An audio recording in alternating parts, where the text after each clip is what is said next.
আসসালামু আলাইকুম। এখন বাজে সকাল ৯টা। আমরা আমাদের পিকনিকের কেনাকাটা শেষ করে রওনা হলাম আমাদের পিকনিক স্পটের উদ্দেশ্যে চুলা বানানোর কিছু সরঞ্জাম নিয়ে।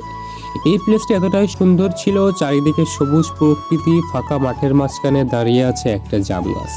আর এই জাম গাছের নিচেই আমরা একটা ছোটখাটো পিকনিকের আয়োজন করছি। তো আমাদের চুলো বানানোর কাজ শেষ করে আমরা গেলাম ইটটা লুকিয়ে রাখতে। কারণ আমরা আসবো তো সেই সন্ধ্যার সময়। এর মধ্যে যদি কেউ ইটগুলো নিয়ে যায়, তারপরে এত প্রাকৃতিক পরিবেশে আমরা একটু রেস্ট নিয়ে নিলাম। আমার ভাই তো সেখানে ঘুমিয়েই গিয়েছিল। রেস্ট নেওয়ার পরে আমরা সবাই বাসায় যাই এবং ইফতারের আগ মুহূর্তে চলে আসি। কারণ আমরা যদি আগে আগে না আসি তাহলে সম্পূর্ণ কাজটা আমরা শেষ করতে পারবো না।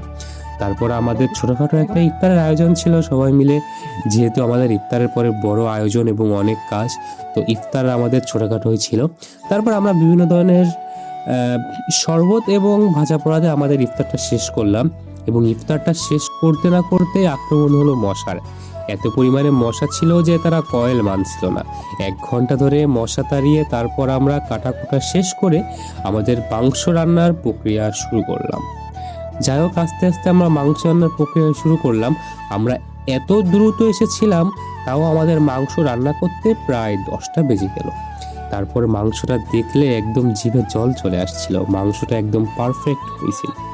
তারপর মাঠে পানি দিতে আসা কিছু কৃষক ভাইদের নিয়ে আমরা আমাদের খাওয়া দাওয়া শুরু করলাম। তো পর্যন্ত সবাই ভালো থাকবেন এবং আমাদের জন্য দোয়া করবেন। আল্লাহ হাফেজ।